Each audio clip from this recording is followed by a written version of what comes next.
രശ്മി തന്നോട് ഞാൻ മുമ്പേ പറഞ്ഞതില്ലേ എനിക്കതിന് താല്പര്യമില്ല. ഇതിലെപ്പോഴും ഞാൻ എന്താ നീ പറയേണ്ടത്? ഇത്രയും കാലത്ത് അർജുനന് ഒരാളായിട്ടും സെറ്റ് ആയിട്ടില്ല, പിന്നെ എന്തിനാ എന്നെ റിജക്ട് ചെയ്യണം? എന്താ തനിക്ക് വേറെ വല്ലവരും ഇഷ്ടമുണ്ട്?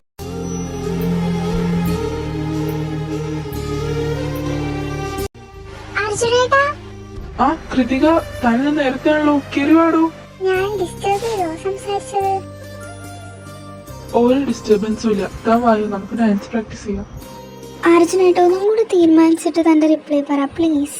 ഏത് ഈ ശവം കുറെ നേരമായാലോ കിടന്ന് മെഴുകണു. തന്നോട് നേരത്തെ എന്നാണോ പറഞ്ഞത്? അത് തന്നെ എനിക്ക് ഇപ്പോഴും പറയാനുള്ളൂ. താൻ സ്ഥലം വിടാൻ നോക്കി, എനിക്ക് വേറെ പണിയുണ്ട്. പോയത് അത് രശ്മിയാ, എന്റെ ജൂനിയറാ.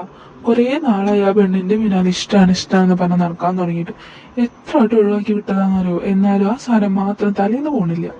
അതത്ര ഇഷ്ടമുള്ളതല്ലേ അങ്ങനെ ഇഷ്ടമുള്ളവരോടൊക്കെ റൂഡായിട്ടാണോ സംസാരിക്കുക? സത്യസന്ധ ഇഷ്ടമാണെങ്കിൽ ഞാൻ വേറെ റൂഡാവുന്നല്ല. ഇത് വെറുതെ ആൾക്കാരെ കാണിക്കാൻ വേണ്ടിട്ട്. അവരോടൊക്കെ ഇങ്ങനെ തന്നെ നിക്കണല്ലോ. ഓ ആയിക്കോട്ടെ. എന്നോടൊരു കാര്യം ചോദിക്കണമെന്ന് വെച്ചാൽ ഞാൻ ഇരിക്കുകയായിരുന്നു. ഇന്നലെ പറഞ്ഞില്ലേ ഒരു വൺ സൈഡ് ലവ് ഉണ്ടായിരുന്നു. അതെന്താ പിന്നെ സെറ്റ് ആവാതിരുന്നേ? താൻ അയാളോട് തന്റെ ഇഷ്ടം പറയാഞ്ഞിട്ടാണോ? അതൊരു വലിയ സ്റ്റോറിയാ, അതൊക്കെ കേട്ടിരുന്ന കുറേ സമയം പോകും. ഏഷ്, അതൊന്നും കുഴപ്പമില്ല. ഈ പറയേ.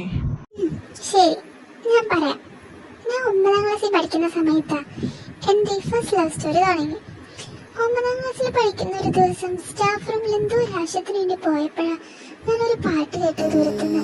അത്രയും പ്യുവർ ആയിട്ടും അത്രയും മെലോഡിക്കായിട്ടുള്ള വോയിസ് ഞാൻ ആദ്യമായിട്ട് ലൈഫിൽ കേട്ടിട്ടുണ്ടായിരുന്നു. അത്രയും നേരിട്ടിട്ട് സ്റ്റാഫ് റൂമിൽ വന്ന ആവശ്യം പോലും കംപ്ലീറ്റ് ആക്കാതെ ഞാൻ ഇറങ്ങി ഓടി ആ പാട്ട് ആരാ പാടിയെന്നറിയാം.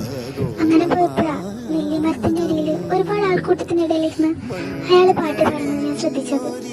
പിന്നെയുള്ള ദിവസമൊക്കെ അയാളെ പേരും ക്ലാസ്സൊക്കെ കണ്ടുപിടിക്കാൻ നടന്നു. പക്ഷെ എത്ര അന്വേഷിച്ചിട്ടും എനിക്ക് കിട്ടിയില്ല. അങ്ങനെ ഇരിക്കുന്ന സമയത്താണ് എനിക്കൊരു PTA മീറ്റിംഗ് വന്നത്. അന്ന് ഇയാൾ ഇതേപോലെ ആ നെല്ലിമരത്തിന്റെ ഇടയിൽ ഒരു പാട്ട് പാടി. ഓടിച്ചെന്ന് നമ്മുടെ ഫോണിൽ ഞാൻ റെക്കോർഡ് ചെയ്തു. പിന്നെ 10 കഴിഞ്ഞ ശേഷം എനിക്കൊരു പുതിയ ഫോൺ കിട്ടിയപ്പോൾ ആ പാട്ടിന് അതിലേക്കാക്കി ഇന്നും ആ പാട്ടിന്റെ കയ്യിലുണ്ട്. ഓ സെറ്റ് തന്നെ. എനിക്കുണ്ടായിരുന്നു ഓരോ പ്രേമം. അതൊക്കെ ആലോചിക്കുമ്പോൾ തോന്നി ചാവാനാ തോന്നുന്നു. എന്താ അത്രയും മോശമായിരുന്നു? വേണമെങ്കിൽ ഇപ്പോഴും പ്രേമിച്ചൂടെ? എത്ര പെണ്ണുങ്ങൾ പിന്നാലുണ്ട്. പ്രേമിക്കണോ? വേണമെങ്കിൽ ആവാലോ. ഒരാളെ പ്രേമിക്കാൻ കണ്ടുവച്ചിട്ടുണ്ടെന്ന് തന്നെ കൂട്ടിക്കോ. ആരെയാണ് പ്രേമിക്കാൻ നോക്കി വെച്ചത്? എന്റെ ഒരു ജൂനിയർ ആയിട്ടൊക്കെ വരും. താനേ ഞാനിന്ന് വൈകിട്ട് ചായ കുടിക്കാൻ പോകുന്നുണ്ട്. കൃതിക വരുന്നു കൂടെ, നമുക്ക് രണ്ടുപേർക്കൊപ്പം പോയി കുടിക്കാം. പിന്നെ പ്രിയനെ വിളിക്കണ്ട, നമുക്ക് രണ്ടുപേർക്ക് മാത്രം പോയാൽ മതി. നമുക്ക് രണ്ടാൾക്കും മാത്രം പോവാം. ഞാൻ വരണ്ട്. തന്നോടൊരു പ്രധാനപ്പെട്ട കാര്യം പറയാനുണ്ട് ഒപ്പം വന്നിട്ട്. എന്നാ ഞാൻ പോട്ടെ, ക്ലാസ് തുടങ്ങാനായി. വൈകിട്ട് കാണാം.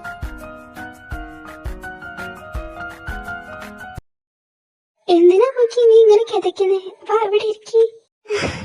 എങ്ങനെ കിതയ്ക്കാതിരിക്കൂലേ? അമ്മാതിരി ഓട്ടല്ല ഞാൻ അവിടെ നിന്ന് ഓടിയത്. ഓടാൻ മാത്രം അവിടെ എന്തായി? നീ അർജുനേട്ടന്റെ കൂടെ ആയിരുന്നില്ലേ? ആയിരുന്നു. എടി, അർജുനേട്ടനില്ലേ പ്രപ്പോസ് ചെയ്യാൻ പോവാണോ എന്നൊരു സംശയമുണ്ട്. എന്താന്ന് കാര്യം തെളിച്ച് പറ. എന്റെ കൊച്ചി, നിന്നെ ഞാൻ സമ്മതിച്ചടി. എത്ര പെട്ടെന്ന് നീ അമ്മച്ചനെ കറക്കിയെടുത്ത്. എന്തായാലും നീ വൈകിട്ട് പോ. ഓഫ് കോഴ്സ് ഇതെന്തായാലും ഇഷ്ടമെന്ന് പറയാൻ എന്നെ. എന്റെ കൈയും കായും വരച്ചിട്ട് പ്രിയേ. Krithika and Priya stand up.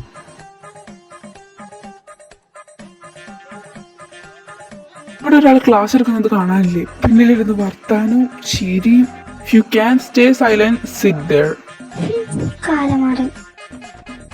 എന്നാലേ ഞാൻ അങ്ങോട്ട് പോവാ. നീ നിന്റെ അർജുനേട്ടന്റെ അടുത്തേക്ക് പോയിട്ടേ എന്തുണ്ടായെന്ന് വിളിച്ചു പറ. എനിക്ക് നല്ല ടെൻഷൻ ഉണ്ട് പ്രിയ.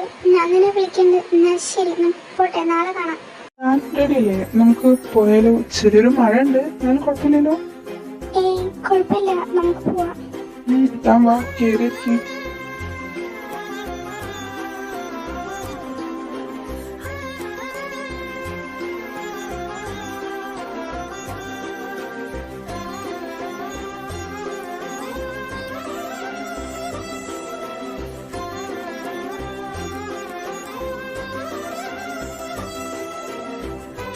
കൃതിക, ഞാൻ ഈ പറയാൻ പോണ കാര്യം താൻ സീരിയസ് ആക്കി എടുക്കണം. ഞാനിത് പറഞ്ഞു വെച്ചിട്ട് നമുക്കിടയിൽ ഒരു അന്തരം ഉണ്ടാവാൻ പാടില്ല. ഏയ് ഇല്ല, അർജുനേട്ടൻ എന്തായാലും പറ. അത് അത് കൃതിക